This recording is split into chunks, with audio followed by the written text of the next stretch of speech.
As Chief Customer Officer, and as Cyrus said, there's not many of us around, although one or two keep springing up here, there, and everywhere.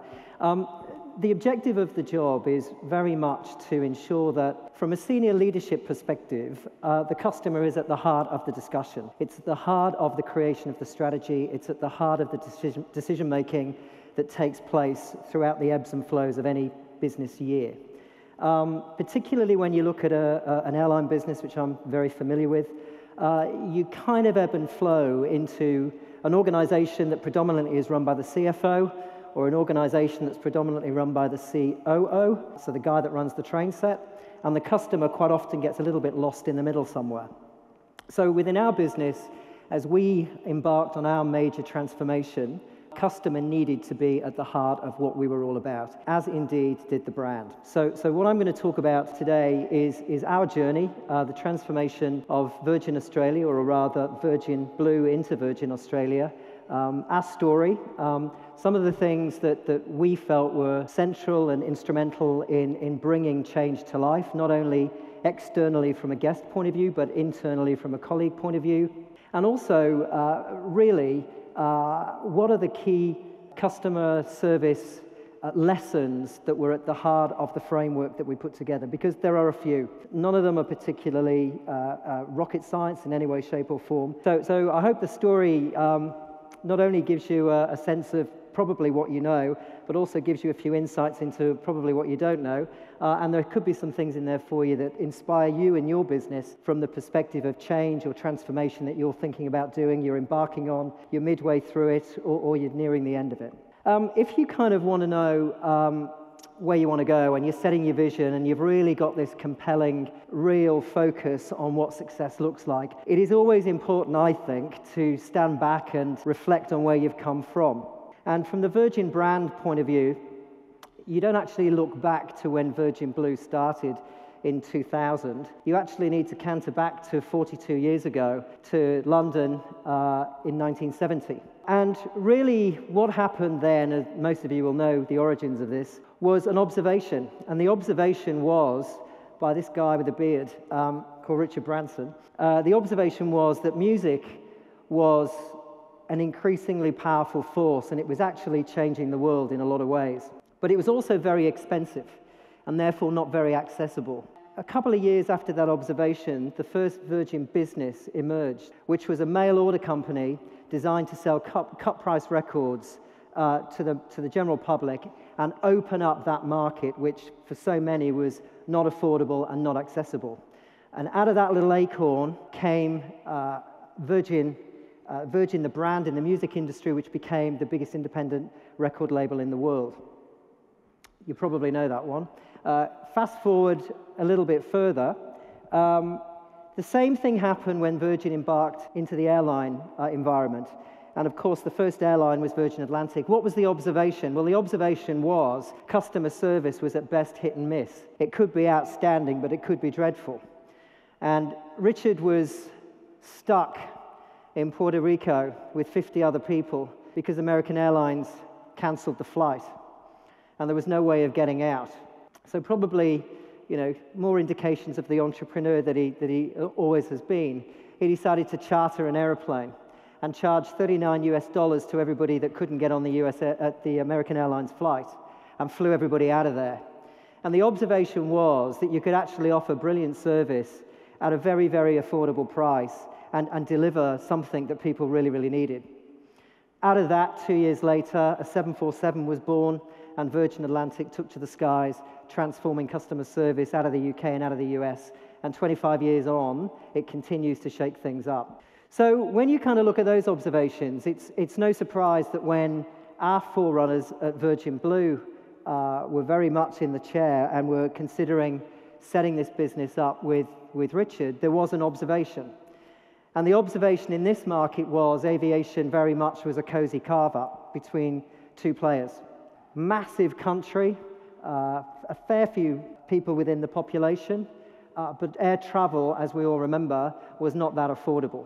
So the observation was, how do we turn that into something that we can really change the game for good, challenge the status quo, and really bring, a grain of sand into the oyster and make something of a legacy nature in Australian aviation. And you'll probably remember, for those that were living in the country at the time, shortly after the launch of the airline, we run a little ad. Now this little ad cost not a lot of money, and you can tell, but it did the job. It did the job. It basically said, you know what, we're here, we're relevant, we're shaking things up. It had a sense of entrepreneurialism, a sense of give it a go, make it happen, bit of fun. And 14 years later, the origins of that work and that activity are still very evident today. So can you run the video, please, of 14 years ago? Well, I'm a little airplane, meow. I'm a little airplane, meow, meow. I'm a little airplane, meow. I'm a little airplane, meow, meow. And wangity wang, wangity wang. I'm a little airplane, meow. Yeah, I'm a little airplane, meow. I'm a little airplane, meow, meow. I'm a little airplane, meow. I'm a little airplane. Remember that? No. Life's moved on very quickly. But that really was the origin, and nobody thought it was going to last very long. But it did its job alongside another airline called Impulse at that time that changed things significantly, and we all remember that Ansett disappeared, which was terribly sad. But the little kind of grain of sand survived into the airline that it is today. So really, when I talk about customer service lessons, a critical one really from our point of view is challenge the status quo. Think about those kind of impenetrable things that everybody tells you can't change. It's all too hard, it can't be done. Entrepreneurs came and went 15 years ago, all the new stuff's been done. It's not true. It really, really is not true. And the Virgin brand and the success of the Virgin brand globally is very much about identifying, even today, segments and sectors where there is an opportunity to radically change things, to change the game for good, to shake things up, to make people's lives better in whatever sense that might be, and it could be as simple as making flying affordable. So challenging the status quo from our perspective really started in 2000. So Virgin Blue was 2 planes, 200 people, and 1 route. It happened to be the 5th busiest route in the world, Sydney-Melbourne, but that was the start of it. Nobody thought it would last very long, but it kind of did. And 9 months later, it welcomed its first millionth passenger. So it hit the ground running and rapidly gained a sizable amount of momentum. By 2009, there were 3 parts to the group. There was a growing Virgin Blue. There was a new airline called V Australia that was now predominantly flying to Los Angeles. So the real first footprint into challenging the status quo that was long-haul flying out of Australia on the Pacific to LA. And also starting and developing a short-haul international network called Pacific Blue to the Tasman, and also Polynesian Blue, nobody will remember that one, to the Pacific Islands. So things were kind of moving on in a way that demonstrated momentum and growth, which was good. But in 2010, things started to change a fair bit. And what started to change was the competitive set started to change. New players started to emerge. Low-cost carriers came in with a lower cost base than Virgin had always enjoyed. It always had the lowest cost base. Other players were coming in, running against us, Sydney-Melbourne, more cheaply to run than we could. So really, the story was one of how do you redefine your cost base and keep a focus on your costs, which all of us have to do in all of our businesses, whilst at the same time trying to gain market share and continue to drive greater relevance in the marketplace that you're in. And really what the opportunity kind of presented itself to, again, stand back and challenge the status quo. So what do? Do we continue to do what we do, which is be a business that's predominantly run out of Queensland, that's predominantly leisure, predominantly price-driven. And all of that means that you're open to the vagaries of economic downturns, natural disasters, a whole range of things, price-driven, price wars, but all of your eggs are kind of in one basket. Do you kind of try and do that and try and get your costs lower than the other guys? Or do you try and get your costs lower than they currently are and also broaden your appeal? And that very much was the opportunity that we all took when we went from the past to the future. That's the boss. And when John came in 2010 on the back of a cigarette packet, that very much was what he saw.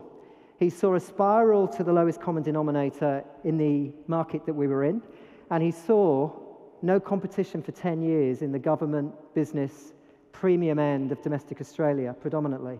And so rather than keep pointing that way, the opportunity was to create what we called the game change strategy, and what we defined strategically as creating the airline of choice in all market segments that we were about to embark upon. And people laughed at him, and he'll tell you that.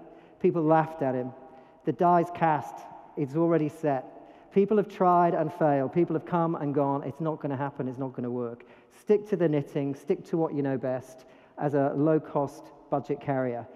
The chances of getting corporate Australia to give you a go is just not there. And that very much was the feedback. So from his perspective, challenging the status quo could have been a pretty quick exercise. But increasingly, it became clear that there was a lack of choice. There was a lack of opportunity for people to try something else. There wasn't competition. It wasn't right that in an industry like aviation, people did not have a choice. And so, irrespective of the giggles and the kind of laughs behind the hands, John and the guys at the time steamed ahead.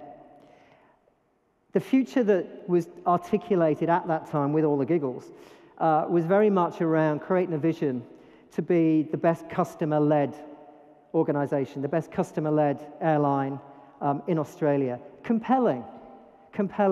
So you're going to be the airline of choice, and you're going to be the best customer-led. Well, you know what? We can all stand at a lectern. We can all stand on a stage. We can all pronounce those sorts of things. But the only way you're ever going to land that is to try and win the hearts and minds of your people. So this story is not about John and his hard work, although the vision had to be there in place, and the passion and the energy and the determination and the focus has had to have endured throughout. It required everybody to get on board. It really required a positive energy from everybody to say, you know what, I not only get this, but I really want to be part of it. Not everybody did. Not everybody did want to be part of it. I wear a tie. A lot of people think that's the, saddest thing in the world. Virgin don't wear ties. Virgin are all cool. Nobody writes strategy. That's for the egghead people. Big parties in hangars. There was a real culture of seat of the pants, kind of make it happen. And what we felt was, as fantastic as those components culturally are, we've got to transform the culture of the business to really have a focus to achieve these laudable ambitions that are being identified. So very much it was about hearts and minds and getting people to be part of it, presenting a future of what the future was all about and what their role was needing to be to make it happen. The Game Change program had a number of bits to it. There was the rebranding of the airline. So those four airlines, we got rid of Virgin Blue and Polynesian Blue and the like. We created one brand, Virgin Australia. Putting the name of the country into the title was a pretty helpful thing to do. A clean look, a different look, a more premium look.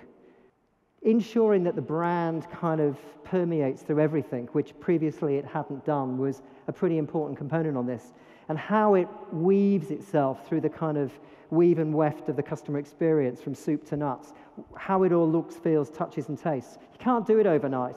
But you've just got to articulate and have a blueprint of how you're going to do that and ensure that everybody can see as it kind of moves along and develops and evolves. So transforming the customer experience from air to ground at every touch point, from contemplation to reflection, needed to be on the agenda. The next pillar was, we haven't got an international network. We all know that running an international airline on a global scale out of Australia is never going to work. We're in the wrong part of the world. That's the reason the Middle East is doing so well. We know that.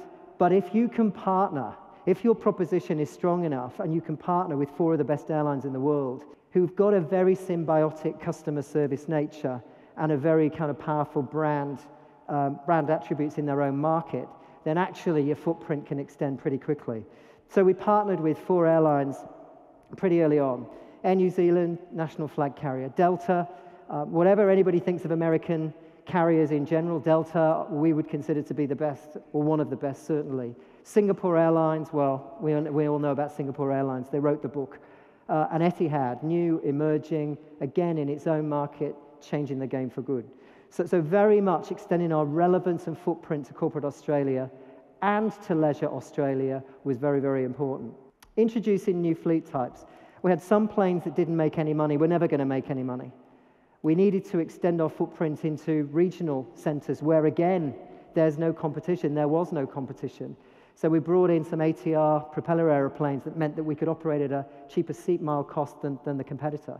We brought in A330s, as Sarah says, to fly back and forwards to Perth. You want to fly to Perth, you need a twin-aisle aeroplane. You want to be in the game, you need a flatbed. We didn't have any of it. So the fleet needed to change, lose some aeroplanes that were no longer relevant, bring in other planes that made you competitively relevant. The loyalty program, it's at the heart of the way a lot of us behave. And Velocity was doing okay. It was doing okay. But it needed to do more. It needed to do more heavy lifting. We needed people to want to be part of it. We needed people to want to go through the tiers. We needed people to earn and burn, big time. And we were getting a lot of interest and a lot of people participating in it. But for those guys who were familiar with loyalty programs in general, it needed to be stickier. We needed people to engage to a greater extent with it, not just to collect the miles.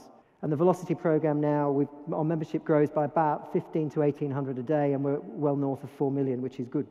And as I said earlier, we were very leisure-focused in Queensland. We then moved over the last few years to not only acquire SkyWest in WA with a very, very strong footprint in mining and resources, charter, regional WA, but also to get back into the budget end of the market with a carrier called Tiger that we bought 60% of that operates at a lower seat cost mile than the current competitor in the budget sandpit. So again, most areas of the business, in fact all areas of the business were touched, but we took the opportunity when it came along to extend our footprint so all of our eggs were not in one basket. I talked about becoming an airline of choice, and airline of choice was compelling for people because what we said to everybody in the organization was airline of choice. It's not self-styled in the sense that we just want people to be aware. We just want people to consider us, maybe give us a go. You know, we're here. We wanted airline of choice to be absolutely defined around preference. We want people to prefer us. Now, we can't tell people to prefer us. If you're ever going to be undisputed leaders or undisputed champions, you're undisputed because people tell you you're good. So to actually get our 9,000 employees behind a real compelling message that said, you know, we can win this. This can change. You've all got to get on board with us together and we can do this.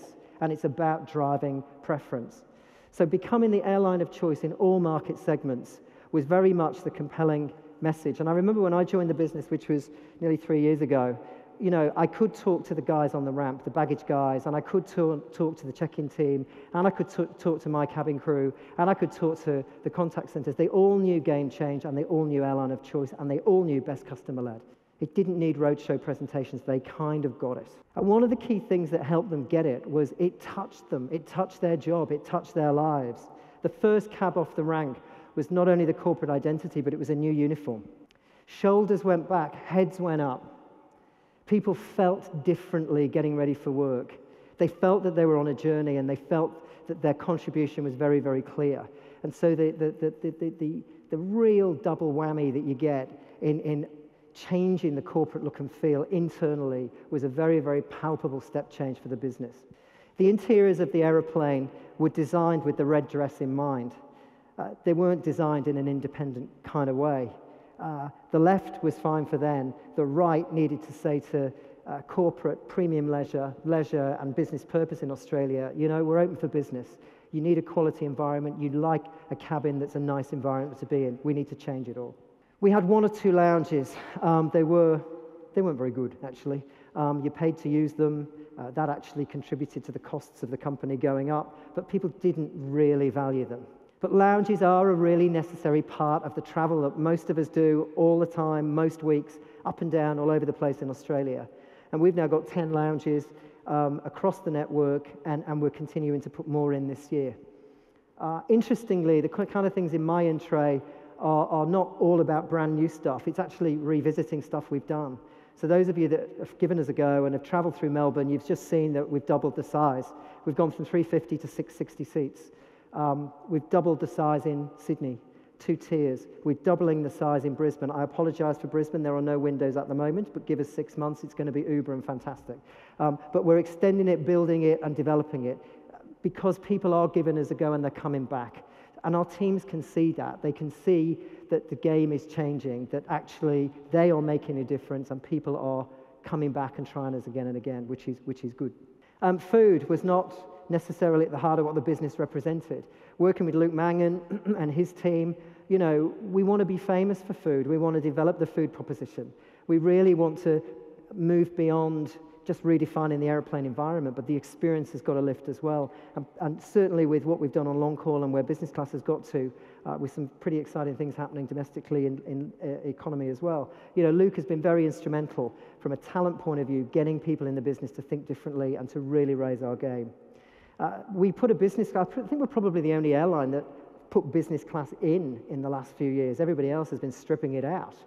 So our business class went in January 2012.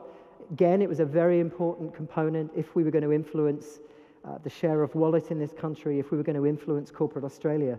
A business class doesn't have to be very big, but make it strong, make it the best, and do it as well as you possibly can with outstanding people.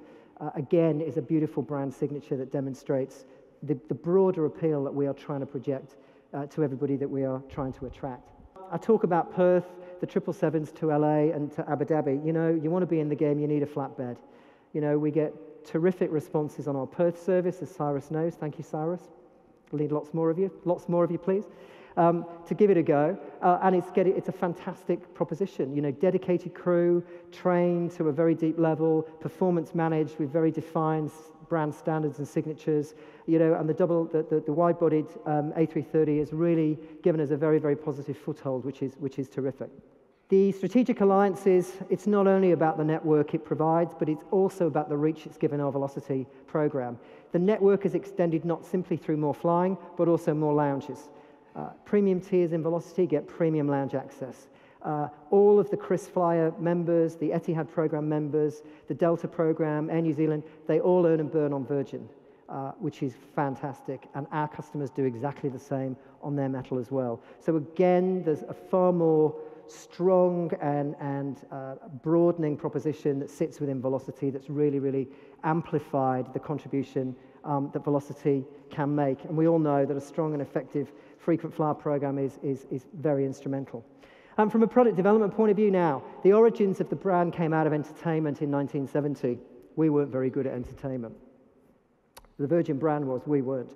So we needed to fix it. And for those of you that have flown on us and have tried it, our approach has been different. You know, we didn't want to go down the road of seatback videos. We wanted to approach it in a way that did not increase the fuel burn, did not increase the weight on the plane, did not increase the lack of stowage space because there are computer boxes under your seat, did not kind of increase the complexity of the organization, requiring, you know, guys in vans with spanners trying to fix the dodgy seat that somebody had all the way from Perth.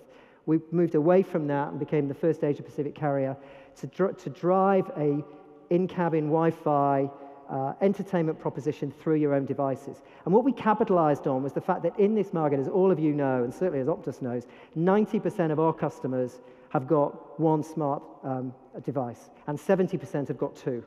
And we kind of worried about this. We thought we're going to have to offer free of charge iPads to people or free of charge headsets, and we're going to have to create elegant clips. So when you're eating your dinner, you've got to be able to kind of clip your iPad. We haven't needed any of it, none of it at all. People have just downloaded the app, they just use the entertainment, and it's worked beautifully. And I've been around too long in the airline business because I've got about 3 in-flight entertainment rollout stroke launches that I was part of, and all of them are dreadful because the technology never works. This has been, fingers crossed, beautiful. So really now, the challenge on this one is how do you populate it with outstanding content? The brand came out of entertainment. We can get access to entertainment that's beyond traditional in-flight entertainment. Where we're going is we've got our national partnership with the AFL. You know, we're moving to a point where I want the grand final on the Saturday afternoon, finishing at 5 o'clock, and I want it on the aeroplanes by 7:30. That's where we want to get to with it. So there's a real opportunity to really develop this platform and move it on. And again, present the fact that we're not just going to stand by and say, right, the job's done. You've got to continue to innovate, refresh, and demonstrate that you're going to continue to invest in a responsible and effective way. And I think Wi-Fi is one of the things that we've been able to do. As I say, the group shape has changed now quite significantly. So Virgin Australia is very much around leisure, premium leisure, business purpose, government, corporate. I'm very much fighting in that particular sandpit.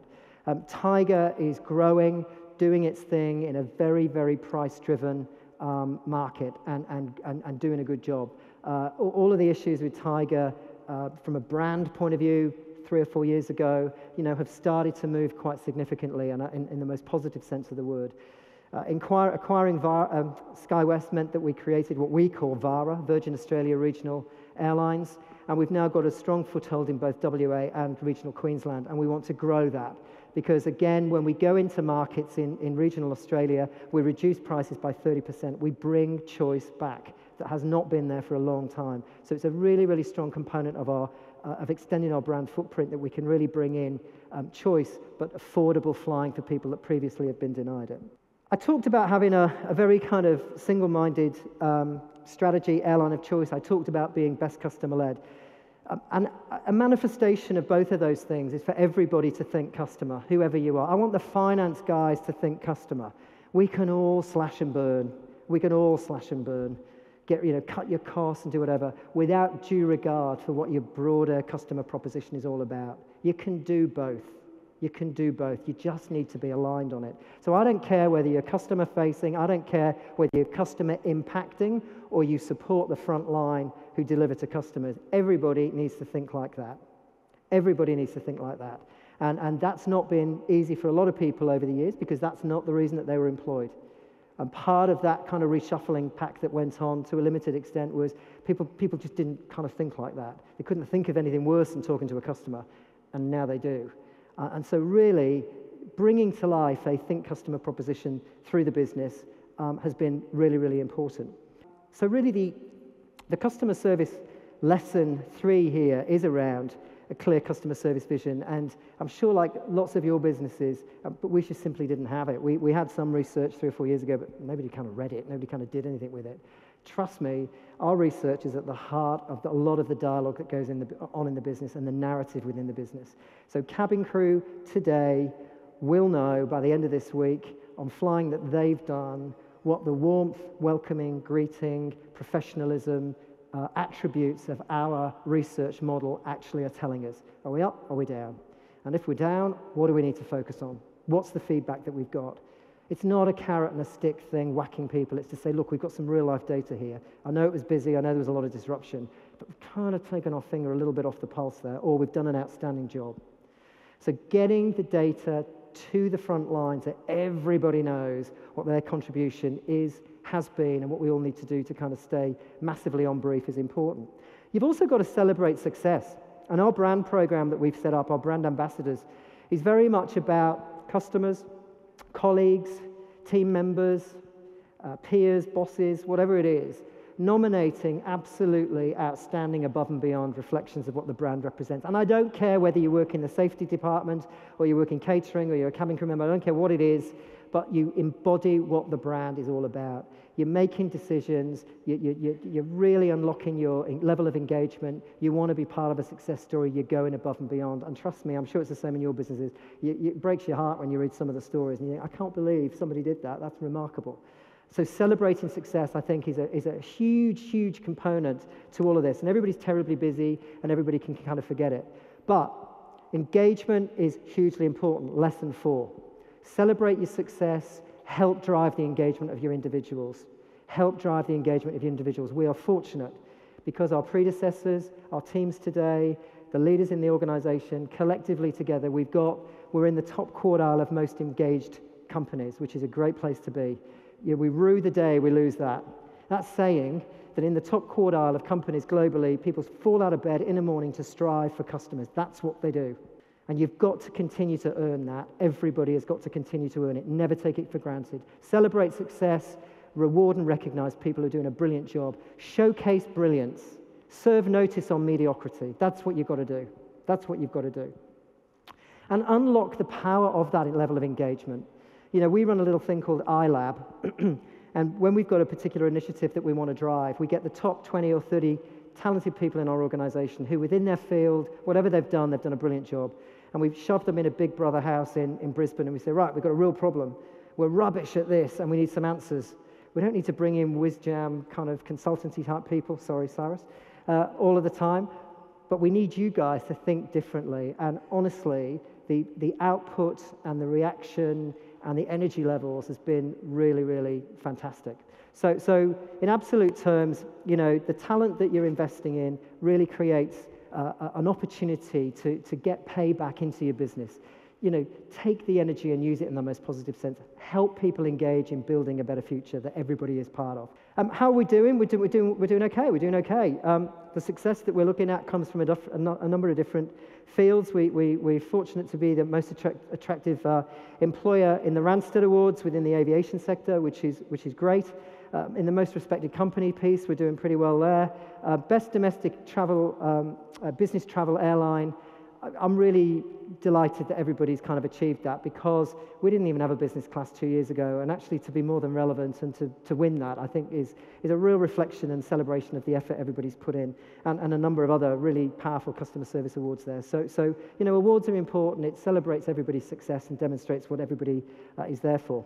So my little aeroplane, you know, little ad 12 years ago, all this journey and whatever. We pulled a campaign together. It's 2.5 years ago now. I can't believe it's that long ago. But we did pull a campaign together. It was very much around the romance is back. It was basically saying to everybody, we told you we were going to do this. You kind of believed us. You were glad we were embarking on this journey. Not everybody believed we were going to get there, but you know, it's in place. We've kind of done it. And so we put this commercial together, and this commercial was very much around the first half of it is lots of spinning plates and spinning seats, and that's to say we've got plates now, we didn't have plates before, and we've got entertainment, we didn't have that before. It was to say we're relevant, we've got this stuff, and the rest of it was to hero our people, because we're very proud of them, they do an amazing job, and they redefine what customer service is all about. So could you run that commercial for us, please?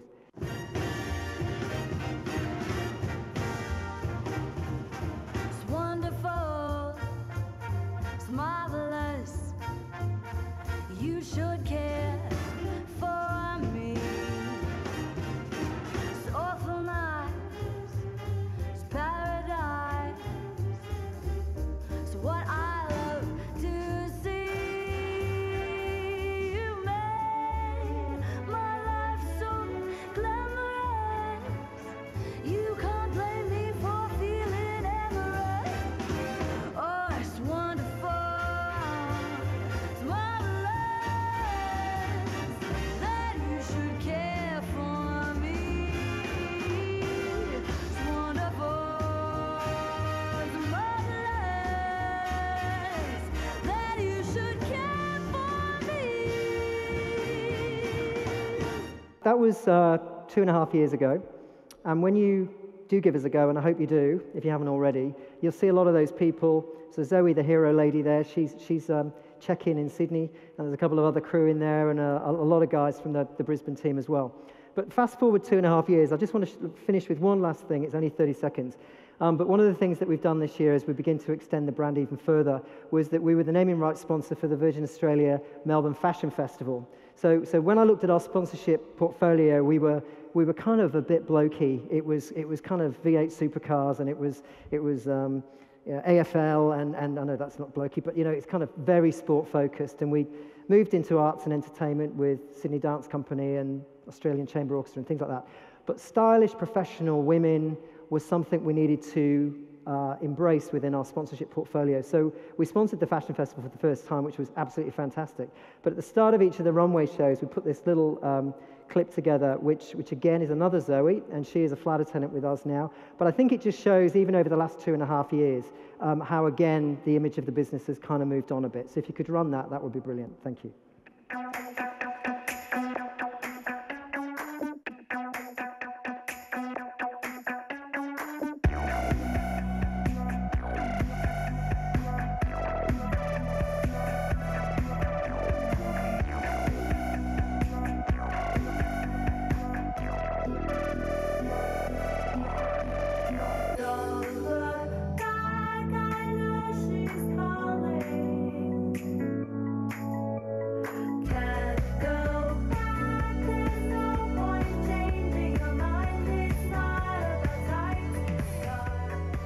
So if you see any of the Zoes, say hi. Thank you very much.